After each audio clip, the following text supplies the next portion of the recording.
Wait lang. I-normal natin yung takbo niya para okay lang. Okay, here we go. Pasok, attorney. Pasok! Attorney, kinakabahan. Enzo Recto, kalaban ang katiwalian at kasinungalingan, kakampi sa katotohanan at kabutihan. So itong salitaan na to, in-splice ni Senator Ping, doon sa sinabi kong, you have to give up. You have to give up the KIG. Tapos idinugtong niya yung sagot na we will fight for whatever is. na para bang yun Para bang yun ang sinagot niya sa akin. na hindi mo dapat i-give up ito. Parang gano'n. At pagkatapos, so isinama niya yung kanyang sariling conversation doon. I congratulate you for standing up to the questioning of Senator Marcoleta. Tapos ipinakita niya yung mga reels, mga stills na yung nung siya nangangampanya ng 2022, nandun pala sa Sakalayan group na nakaano siya. So ano ba anong intensyon para bakit hindi po ang tunay na pangyayari ang ipakita natin sa tao? Bakit parang merong panlilinlang? Hindi parang panlilin lang talaga yun. Totoo po yun. Inedit eh. Inedit niya para makapanlin lang siya. Para masiraan niya ako na talagang sinabi kong i-give up mo yan at sinagot ako ng kapitan, we will fight for what is ours. Tapos kinongratulate niya yung kapitan na matapang siyang sumagot. Para ba lumalabas siya ang bida? Pagkatapos nagbida-bida siya ngayon, makikita mo doon sa mga reels na yon, nakalagay Ping Siya yung gumawa. Sa Facebook yata niya in-upload pa. Pero nakalimutan niya, Nelson. Alam mo sa Philippine Military Academy. PMA nga po si Senador. Alam naman natin yun. Hindi naman niya ikakaila yun.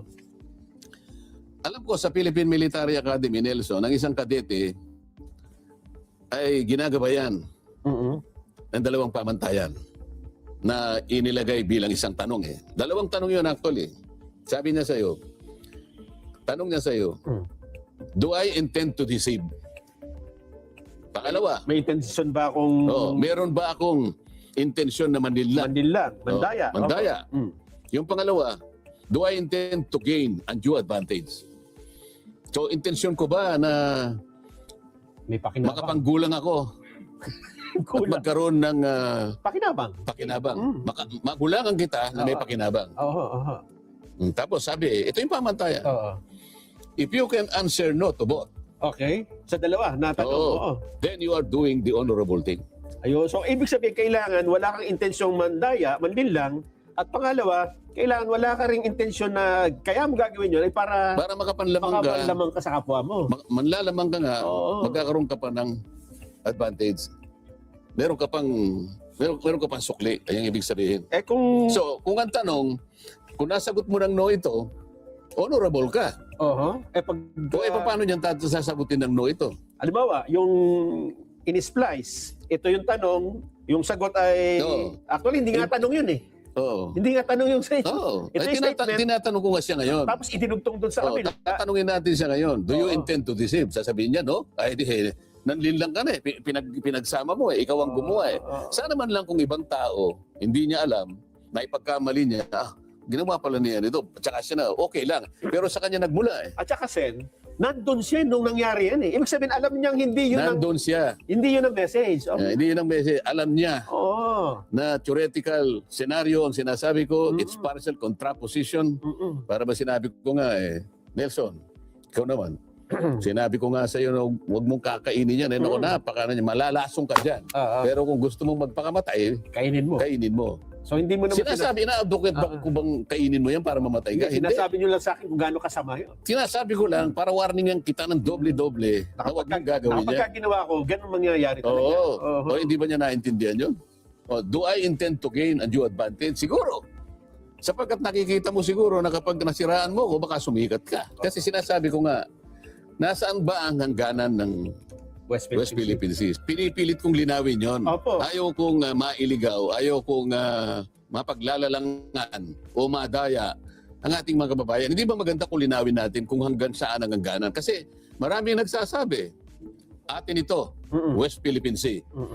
Hindi mo ba nakita? May mga digital billboard dyan sa EDSA. Marami, So, isa sa amin, sa Senado, ang naglagay. Sabi niya, West Philippine Sea, atin ito. Napakamahal ng mga digital advertisements na yun, Nelson. Kaya, sa pagtatanong ko na yun, bakit mo ako babansagan na traidor? Meron ba ako sinasabing traidor doon? Hindi mo sinabi sa China, ang West Philippines. Wala naman ako sinasabi. Sinasabi ko lang, linawin natin. Kasi, tingnan mo Nelson, kung tayo lang, alam ba nandito tayo sa studio, atin ito. Ay, alam naman natin lahat ito. Kasi may mga... Sino bang kukontra dito? Wala kukontra. Okay, ngunit kapag ang pinag-uusapan, ito karagatan, dagat, na disputed pa ng napakaraming bansa, paano tayo haharap sa International Tribunal pagdating ng araw? Amin ito. Yun ang sasabihin na natin Kasangkot na sila Hindi, amin ito. Patunayan nyo, sabi nila. Kaya ako tinatanong hanggang saan. Tayo, transparent tayo Ang sinasabi natin dito puro totoo. Walang panlilinlang, walang pandaraya, walang panliligaw. Ano daw? Lahat daw na sinasabi ni Marcoleta, walang kasinungalingan, walang panlilinlang. Sinabi mo nga, di ba, anong gagawin mo sa 2,000 na kuryente? Anong petsa na? Mag-isang taon na. Tragis na yan. Wala daw. Wala daw panlilinlang, Sir Tony. Sir Romy, Naomi Chin, Rosie Matsu. Nako pa, wala daw panlilinlang. Anak ng kamote, oo. Sino pinagloloko mo? Natanong hanggang saan. Tayo, transparent tayo Ang sinasabi natin dito puro totoo. Walang panlilinlang, walang pandaraya, walang panliligaw. Yan ang patakaran ng istasyon na ito. Hindi kagaya ng senador na binanggit natin kanina, yung tanong ko, kinuha niya sa ibang sakot. Pinaglalaban niya at pagkatapos papasok siya, parang akala mo siyang national hero. Pagkatapos naglabas siya ng marami pang mga pagpapahayag. Sa kanya galing ito, babasahin ko lang. In geopolitics, the most common sources of information are technical intelligence and homegrown traitors who are willing to sell their country in exchange for what's in it for them. In intelligence operations, it is called recruitment in place. Unang-una, bakit dinefine niya yung geopolitics ng ganito? Dapat hindi geopolitics ito. Papalitan natin. In dirty politics. In dirty, maruming politika. Siya nagpasimula nito Hindi geopolitics ito Dirty politics ito. Ang layo naman, i-define niya sa pagkuha ng mga impormasyon, nag-i-involve ng mga traitors, homegrown traitors, ewan ko kung sino na naman ang kanyang tinutukoy. Pinatutungkulan na naman siya. Tinutukoy, ikaw nga ngayon, nagre-react ka nga dyan, nasasaktan ka? Ay mo, Tragis. Naku po, natatamaan niya ata si Marcoleta, mga kakabsat. Mahilig siya sa ganito Mahilig siya sa paggawa ng ganito. So, dinipay niya yung geopolitics sa kanyang sariling imahinasyon. Nakialam na naman siya sa debate namin na sana matuloy na. Gumawa na naman siya ito. Tanga! Ikaw nga Tragis! Ikaw nga naghamon ng debate, di ba? Di ba ikaw naghamon ng debate kay Justice Carpio? Ngayon, hindi mo kayang harapin yung hamon mo. Ang dami mo na namang request sa kanya. Tragis ka! Patawa talaga ito. Ay, naniniwala ba kayo dito kay Marcoleta? Press 1. Sa mga hindi at pinagtatawanan na si Marcoleta, press 2. Anak ng kamote, oo. Debate daw. Tragis, hindi ka kumasa yung hinamon mo. Kumasa. Pero ikaw, ang dami mo pa rin request. Ano yan? Anong gusto mo? Free flow? Kung saan-saang basura ang mga topics nyo? Anak kayo ng kamote. Ikaw nga ng hamon. West Philippines sila ang topic nyo. Nga? Kasi yun naman ang gusto mo, di ba? Ipaglaban ang paniniwala mo. Tragis ka. Tapos ano nangyari? Nakakapo, wag mong pinangloloko. Yung 2,000 nga na kuryente hanggang ngayon, hindi mo kayang itupad. Mukhang ibaba. Mukhang si PBBM pa ang tutupad niyan, no? Na mas bababa ang kuryente. Hindi sa pinangako mo na lahat ng may kuryente na 2,000 pesos pababa, libre na. Anak ka ng kamote, oo. Sige tuloy. Ang dami niyang pinakikialaman na hindi naman siya kasangkot. Lacson.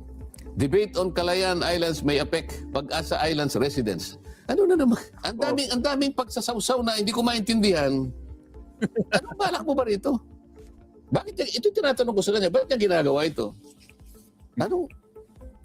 Tanga, sinisave ka nga ni Lacson dyan di ba?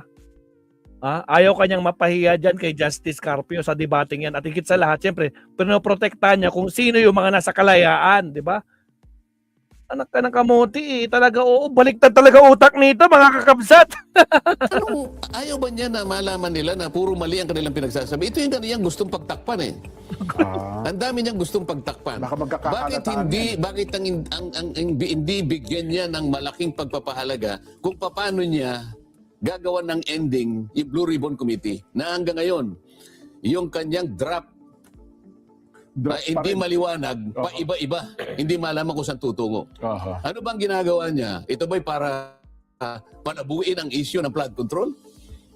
Ito pa lang eh. Ito yung hinahanap sa iyo ng tao. Dito ka hinahanapan ang output. Ninakaw, nilimas ang kabang bayan. Pero pa iba-ibang pinatutungkulan.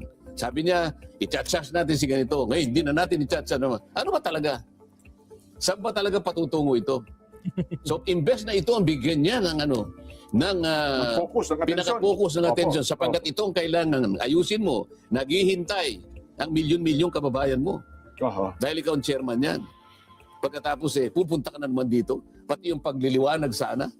Para ngayon ay mapag-usapan ang lahat ng issue. May kinalaman sa masalimuot na issue na yan. Sasabihin mo na naman, wag na kayo Huwag na kayo Ano makipagdebate. bang pakialam mo dito? Di ba? Lahat gusto niyang pakialaman. Ikaw yun! Dapat nating bigyan ng pagpapalaga. Nilimas ang kababayan. Tragis. Hindi mo pa nga naliliwanagan eh. Ang daming malabo dito. Ang daming pinalabo dito. Pati direction hindi na malaman. Pati coordinates. Pati coordinates. Noon pa sinabi ko na pagkatapos tinangka nilang basagin. At tapos bandang huli, inamin na naman.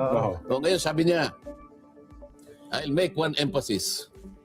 I will go wherever evidence leads us. Yun na nga, tindi nun, sir. Natatandaan ko yun. Ano ngayon? Papunta lahat sa sapsap. Nabanggit sa Papunta inyo. lahat sa sapsap eh. Yung ba yung direction, pupuntahan natin ang mga sapsap? Parang yung talagang direksyon niyan, sir. Sapsap daw, mabsat. Ay, sapsap ka lang pala, Bong Revilla. Sapsap ka lang pala, Bong Revilla. Nakakulong si Bong Revilla, sapsap lang. Utak nyo talaga. Sige, kayo magharapata. Magpaniwala kayo dito. Ay, nako po. Diyos ko, Lord. Diyos ko po, Rudy. Abutin yung palalaking isda eh. Bunyog, halika na kasama ka. Tragis. Attorney Ed Rector. Sapsap daw, Attorney Ed. Uy, nakalive si Attorney. Anong topic niya?